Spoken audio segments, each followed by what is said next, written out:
نبی پاک کا حج کیسے سٹارٹ ہوا، ذرا معاملہ ذرا بتائیے گا۔ 10 سن ہجری اس کے ذوالقعدہ کے شروع میں نبی پاک علیہ الصلوۃ والسلام نے اعلان فرما دیا کہ حج کے لیے تیار ہو جاؤ، اہل مدینہ اور جملہ اہل عرب مسلمان کہ جتنے بھی ہیں زیادہ سے زیادہ وہ حج کے لیے آئیں۔ جب یہ اعلان پہنچا تو اب اس کے بعد تو پھر سارا اہل مدینہ تو قریب کے شہر سب کچھ اور حقیقی چلچ ہے، اور اتنی بڑی تعداد کہ مدینہ منورہ میں اتنی بڑی تعداد کبھی آئی نہیں تھی۔ یہ مدینہ منورہ میں پہنچے کہ یہاں سے نبی پاک علیہ الصلوۃ والسلام کے ساتھ جانا ہے، جانا بھی ساتھ ہے، ڈائریکٹ نہیں پہنچنا، جانا بھی ساتھ ہے۔ وہ سرکار علیہ الصلوۃ والسلام نے خود فرمایا تھا کہ میرے ساتھ چلو تاکہ جو حج کے طریقے ہیں وہ سارے کے سارے عملی طور پہ سیکھ سکو۔ 25 کو جیسے نبی پاک علیہ الصلوۃ والسلام مدینہ منورہ سے روانہ ہوئے تھے، ظہر کی نماز پڑھ کے روانہ ہوئے 25 ذوالقعدہ کو، ظہر کے بعد روانہ ہوئے اور عصر جو ہے وہ ذوالحلیفہ میں جا کے پڑی تھی، اور پھر وہاں پر قیام کیا، اور یہ عصر مغرب عشاء فجر اور ظہر، اگلے دن ظہر کی نماز پڑھ کے پھر وہ جو سارے معمولات تھے کہ نبی پاک علیہ الصلوۃ والسلام نے غسل فرمایا، غسل کے بعد جو ہے وہ احرام باندھا، اپنے بدن اطہر کو اور سر مبارک کو خوشبو لگائی، حضرت عائشہ صدیقہ رضی اللہ تعالی عنہ نے خوشبو لگائی، اور اس کے بعد پھر وہ نوافل ادا کیے گئے، اور اب اس کے بعد پھر نبی پاک علیہ الصلوۃ والسلام جو ہے وہ اپنی اونٹنی پہ جلوہ فرما ہوئے، اور پھر آپ نے لبیک اللہم لبیک کی تمام ازواج ساتھ تھے مفتی صاحب، جی تمام ازواج مطہرات ساتھ تھے، جی تمام ازواج مطہرات جو ہے وہ اس سفر میں ساتھ تھی، اور مدینہ منورہ میں بہت قلیل تعداد باقی تھی، اور یہ حضرت ابو دجانہ رضی اللہ تعالیٰ عنہ مشہور صحابی جو ہے، تو یہ پیچھے جو ہے نا وہ اہل مدینہ پہ یعنی کہ نائب کے طور پہ جو ہے وہ مقرر کیے گئے۔ تو یوں وہاں سے نبی پاک علیہ الصلوۃ والسلام روانہ ہوا۔ جب آپ نے تلبیہ فرمایا تو اب صحابہ کرام میں بھی ساتھ ہی تلبیہ کہنا شروع کر دیا، تو وہاں حدیث میں مبارک ہے جبرائیل امین علیہ الصلوۃ والسلام نے عرض کی، یا رسول اللہ اپنے صحابہ کرام سے فرمائیں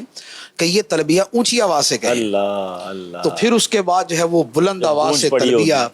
اب یہ کوئی تقریباً وہی کہ 90,000 کے آس پاس جو ہے، بلکہ اس کے بارے میں بھی 2 قول ہیں کہ یہ جو کہا جاتا ہے نا کہ 1,25,000 یا 1,24,000 جو صحابہ کرام نے حج کیا،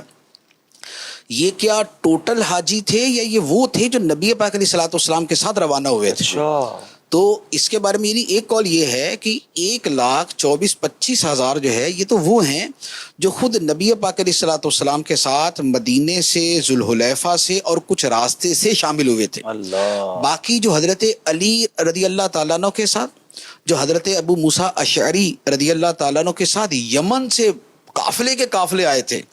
وہ اس کے علاوہ تھے، تو وہ تعداد جو ہے وہ مل کے وہ اس سے بھی زیادہ تعداد بن جاتی ہے۔ تو یوں 1,00,000 صحابہ کرام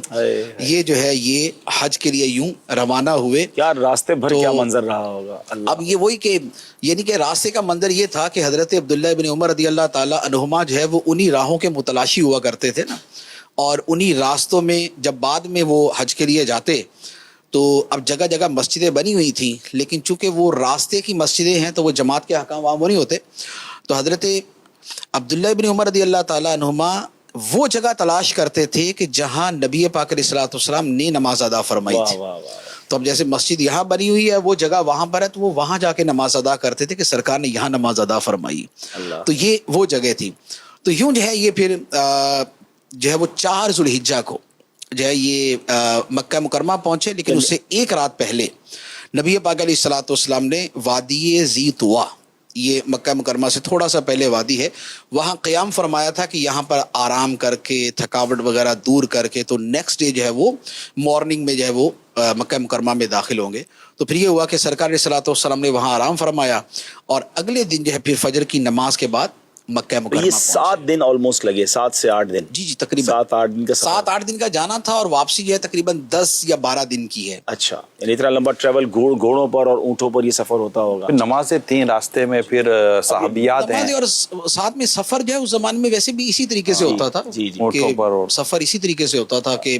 6 گھنٹے تقریباً سفر ہوتا تھا، اور اس کے بعد جو ہے پھر یعنی کہ